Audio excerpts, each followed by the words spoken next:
Hi, Andy here. Welcome back to Moorland Model Railway for another update. Crikey, you are lucky people. 2 within a month. Join me in a minute.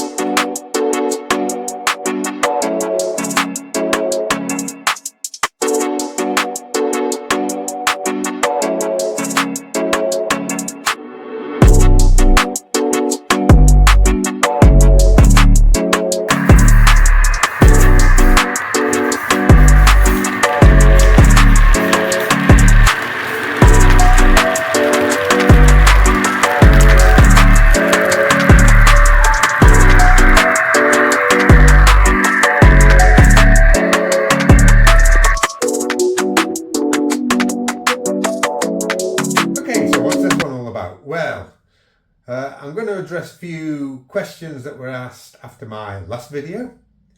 There are a few things being added to the layout.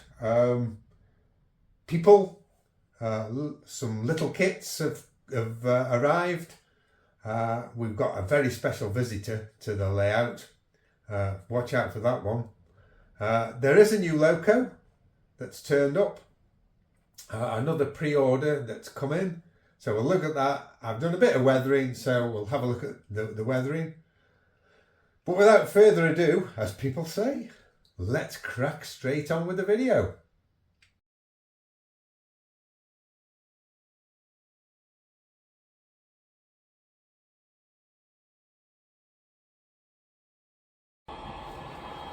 Following on from my previous video, I've been asked to do a brief overview of the layout,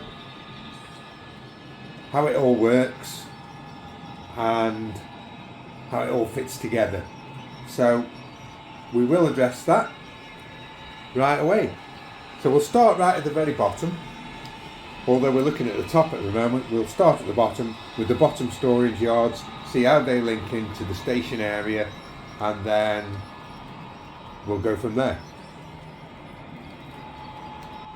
So as I mentioned previously, I have the Digitrax system, and that runs the main lines through the station and all the lower storage areas. So that's the Digitrax system, and then the top system, which we'll have a look at in a minute, is run by Gatemaster. But we'll discuss all that in a second. We'll see how it all fits in. So we do have some trains running at the moment, so that just gives it a little bit of effect. But this is the entrance to the lower storage area, and this is right next to where I run the layout from. So this is right next to the power sources. So it's basically 2 lines splitting into 8 storage lines under the boards. Yeah, so basically we'll just let this train go by with the sound on. I just keep the sound on the 2 trains that are running on the main lines so that I know where they are. Now it's gone. So basically the storage area starts here right next to where I'm running the layout from. So that is where the entrance to it is. I'll try not to make you too dizzy. So the tracks leave the storage area and start climbing. Now these are 2% risers, and they start here at this end, and the clock, and go all the way along the boards, all along the back wall.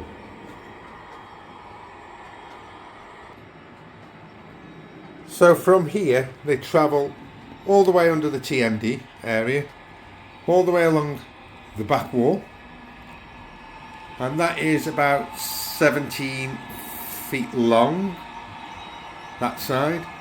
They're still climbing all the way up through the back, all the way under this tunnelled area, and they come out here.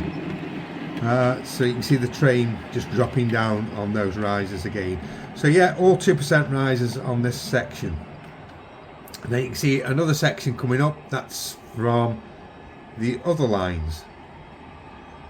So that train that you've just seen going down has come up on those tracks on the inside.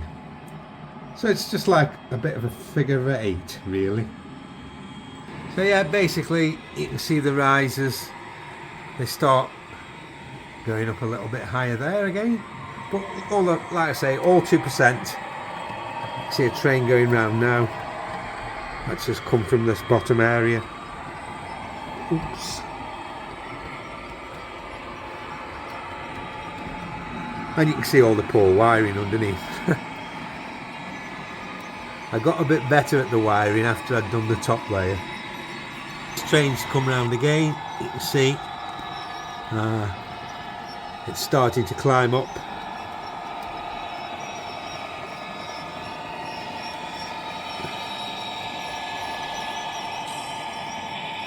And that's pulling quite a weight, and it's a Bachmann loco, so it is pulling up fine at 2%. Sorry I'm shaking a little bit, I'm kneeling down under the boards. So as I've mentioned, under there are 8 storage lines.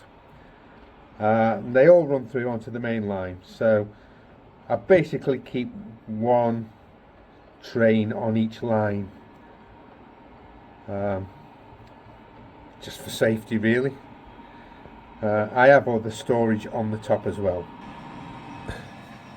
So yeah, the lower storage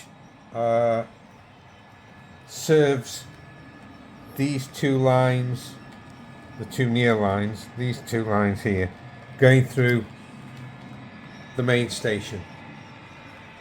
Okay, so as it gets into the station it also splits again, so I have got storage underneath that upper section as well, but it does run through 3 platforms. Now platforms 1 and 2 as I call them, so you've got sort of a dead end bay type platform and a run through line. They're all served by an upper storage area.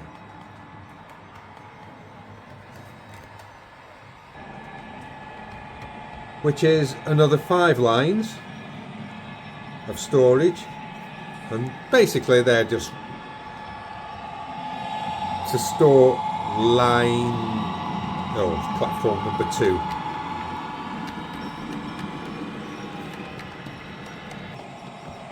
So yeah, there are 5 storage lines under here, all with trains on, and the first 4 lines serve platform 2, as we see this train go through. And then this near side lane, or line, with the central train's DMU on, that is so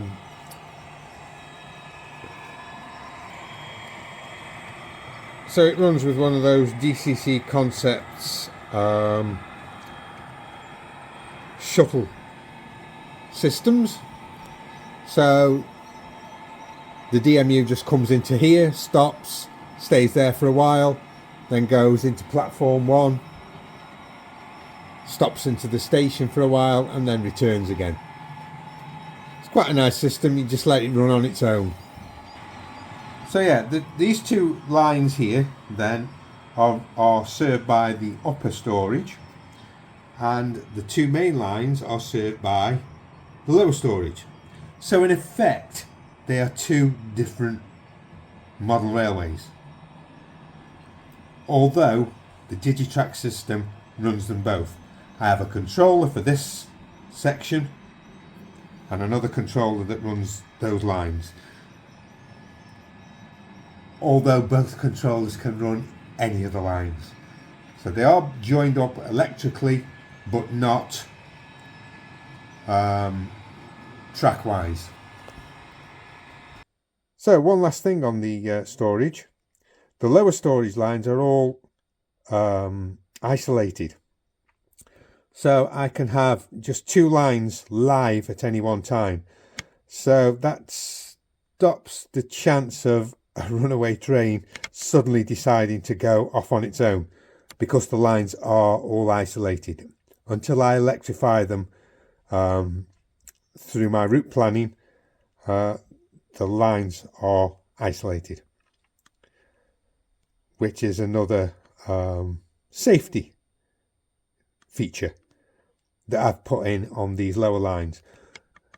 I didn't do that on the upper storage. All the upper storage lines are live at all times.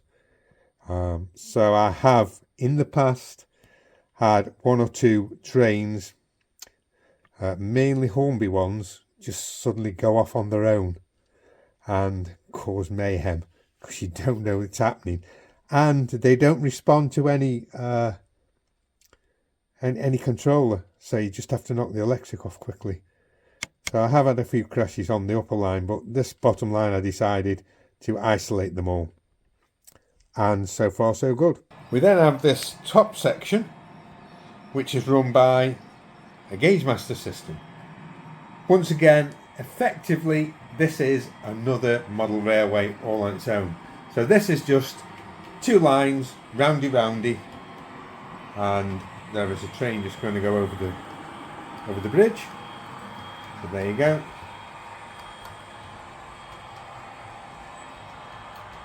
So that is just a roundy.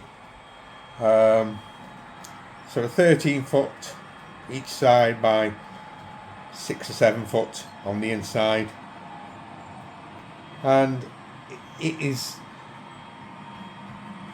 just an extra dimension basically, so that when I do have people coming here, kids come and have a go, I can run a set of trains, they can run a set of trains each. If there's two of them, they can run a set of trains each, and they're totally independent of each other, so we're not having crashes. Hopefully that's answered all of the questions that I was asked. It is a fictitious line, obviously. It is loosely based on a small mill town on the edge of the Peak District, and the whole layout then is a miniature representation of the Peak District National Park. So you've got the limestone villages at this end, going into the moorlandy areas of the north. And as this is based on the Peak District, right in the centre of the country, a fictitious line means that this station can actually link up with any other line. So it can link up with the West Coast Main Line or the East Coast Main Line from here. And that's what it does, which then allows me to run whatever trains that I like. So the top line, the small roundy line, is representing a small rural line that takes passengers from the dales and the hills into the main town, so that they can then catch the trains to wherever they want to be in the country, either north or south. So hopefully that's given everyone a little bit of a flavour of the layout and what I was setting out to achieve when I first built it, and still building it. And if there are any other questions, then please don't hesitate to ask in the comments. So lots of the buildings are lit up. I have got the lights on at the moment, although because it is daylight, they're not shining up too well. Some of these houses and buildings are on, I've got them on sequencing lights, so the lights go on and off. Not everyone's houses or buildings are lit all at the same time, So some of these that look like they've got no lights on have actually got lights on. They keep going on and off. Just trying to add a little bit more realism, basically. So I hope I've remembered everything that I was asked, and that's answered everyone's questions on the layout. So dimensions, as I've said, 17 foot down this side from the TMD down to that bottom corner, and then 7 foot across at the bottom and at this side here in front of me, and then 13 feet up at this side.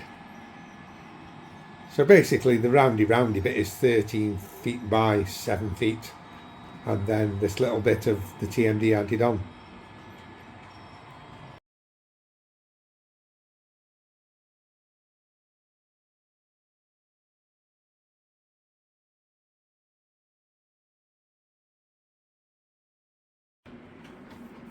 Alright, so we'll stop the trains with the sound running so that we can just have a look at what's new, what's appeared on the layout since the last video, probably about 3-4 weeks ago. Okay, so I had a bit of a birthday a couple of 3 weeks ago, and I was very kindly given this kit to build and paint up.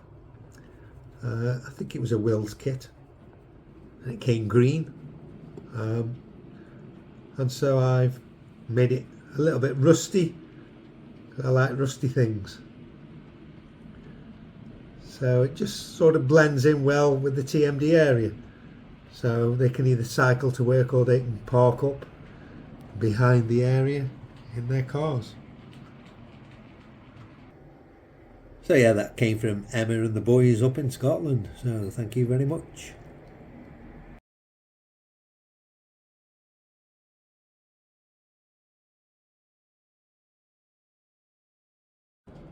I also got, my wife actually got me some bits and bobs from Westhill Wagon Works as well.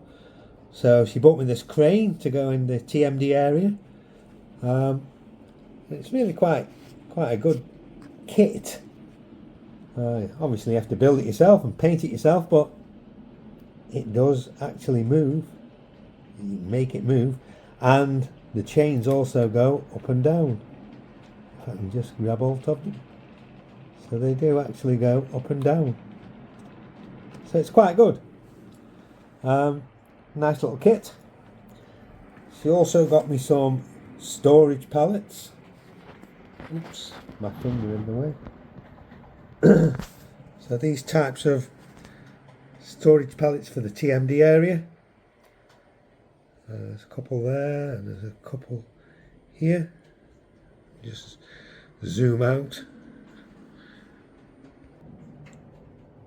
That's a better view of them. No, I've got the camera right. So yeah, some storage pallets that you have to paint up and everything. So just tidies the TMD area up. There's a few more people turned up. There's a guy there just checking over that Class 47 engine there before it gets put into the Class 47 that's sitting in the shed. And there's a couple of young ladies just heading off to get into this Freightliner Class 66 and take it away.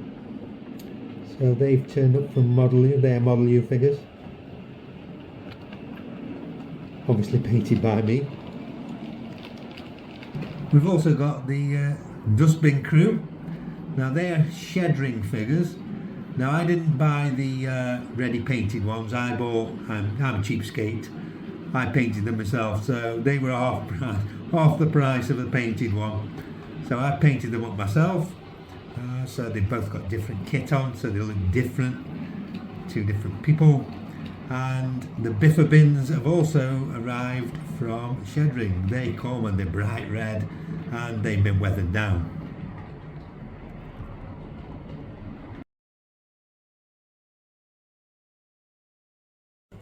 So it's obviously bin day.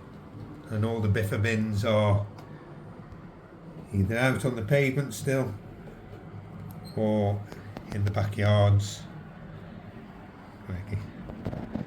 So they're all there in the backyard. See if I can get. That's a better picture. The bin men have already been around and emptied those bins. Okay, so that's basically lots of little bits and bobs that came while I was for my birthday that have been added onto the layout. There are a few more things that I haven't done yet that I've got to add on. Some more people, some more animals that need painting. So they're just little jobs that I do when I get bored. You never really get bored, do you? But we have got one other very special visitor. Well, it looks like a resident to Moorland. Let's go and have a look and see who's turned up.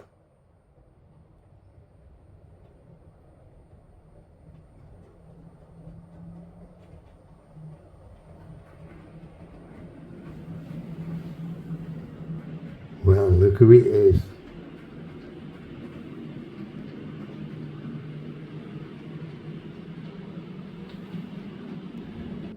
Yeah, you've guessed it. It's Lord Owl. Lord Owl of the Dragon. So yeah, Lord Owl's turned up. He's come to have a look at the building work going on just behind him. Obviously building his new train room. And he's there docking his cap because Lady Barbara is there in the garden mowing the lawn. Well, he's just mooching about as normal, Lord Owl.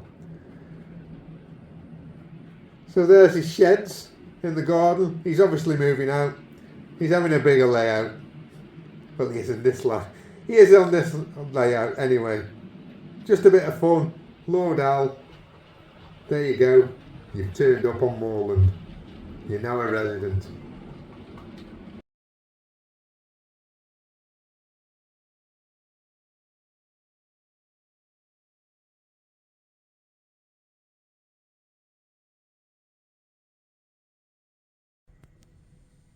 So there is one more new item that's turned up, and the eagle-eyed of you might have noticed something else running around the layout. My final pre-order has come in. This is the new Class 88 loco from Dapple Stroke Rails of Sheffield. And it says keeping it cool, and it is pretty cool. Really lovely loco, this.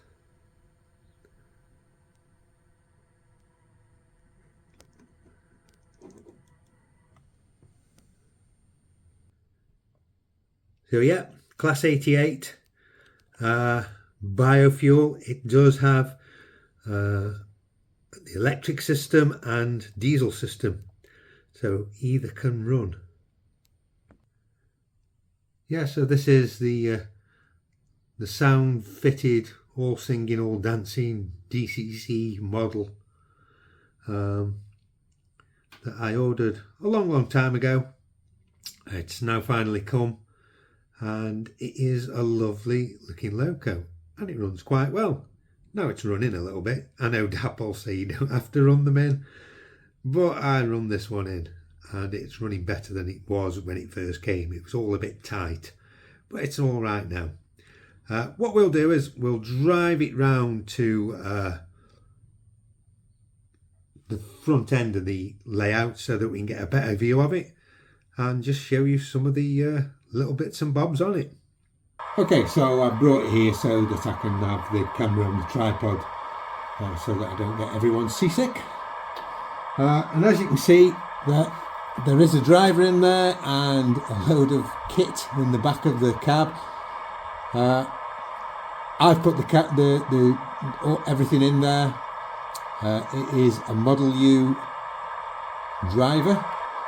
So yeah, a Model U driver and a Model U kit inside there. The cab was very plain, so I just put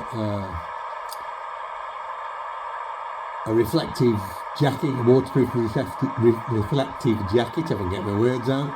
There's a rucksack in there, a lamp and a torch and a white helmet. So all on the back shelf, just hanging up there, all his kit, all the driver's kit. It was quite difficult to get in. It's basically the same as a 68, and the cabs, once you take the body off, the cab just flicks out, but it didn't on mine. Obviously when they made the loco out in China or wherever they're made by Dapol, whoever glued the windows in also glued in the cab, so it was quite hard to get out. I did sort of break off the lights at the front, but as you can see I've refitted them. It's all down to modelling again. You just have to get used to putting things back on that get knocked off. But yeah, it is a great little model. I'll just move it round to the side now and we'll show you the electrification starting up. Yeah, it's a lovely loco. The printing looks really nice and crisp. You can read actually everything on there if you zoom in close enough.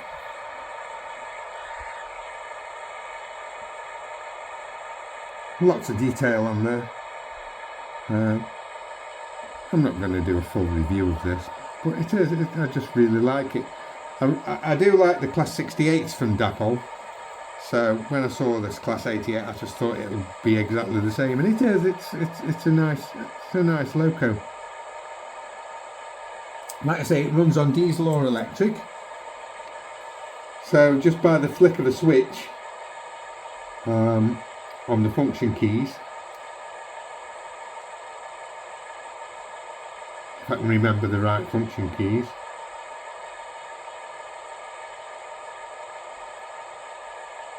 it changes from electric to diesel. So there you go. So the overhead goes up and it's turned over to electric straight away. So you can actually run it around on the lower parts of my layout on diesel, and then as it comes into sight, if I had the catenary wires on, it would just pick up. At the moment I've got no wires on, so it is a little, the catenary is a little bit high, but that does bounce down, so it will go onto the wires and just run with the wires, which is really quite cool really. So it is a cool machine. And as soon as you turn the electric mode off, it goes down straight away and turns back onto diesel, which is really quite nice. So I can do it virtually automatically.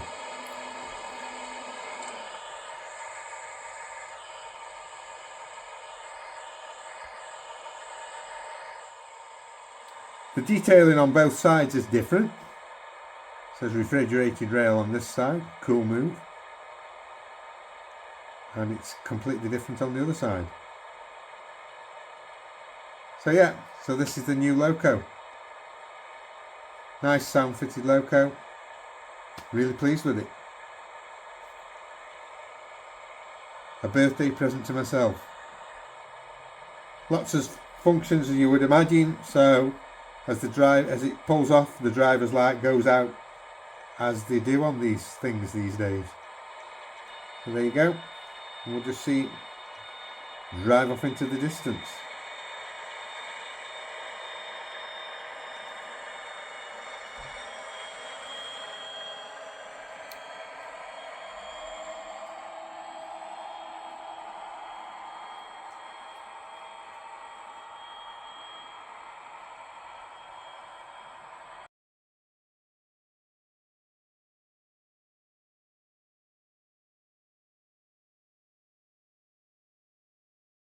So I've weathered these concept leasing containers over the last couple of days. Brought them outside just to have a look at them in the natural light. Just shows them off a little bit better. No fancy turntables here. So as you can see, I do them all by hand, by just painting and using rusted. So I've done 2 of these. They've come out okay. I quite like them. They're a bit battered and bruised. So this is the second one.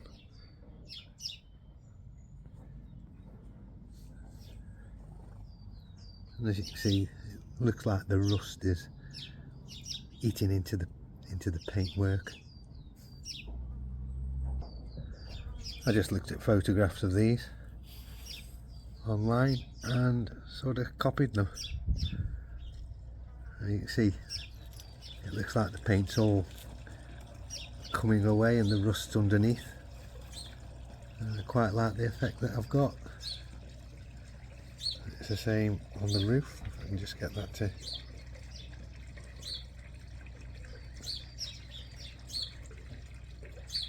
So yeah, it's just paint, weathering powders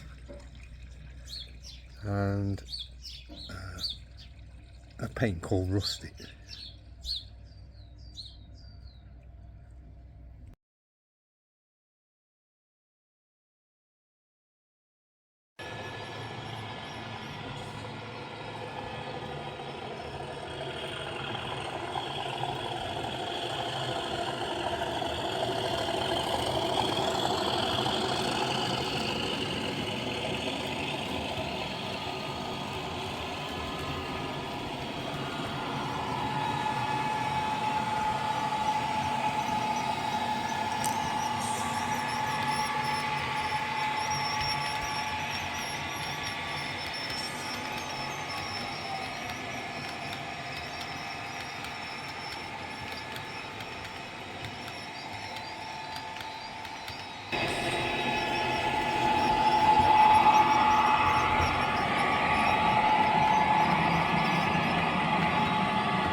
So that's the end of the video.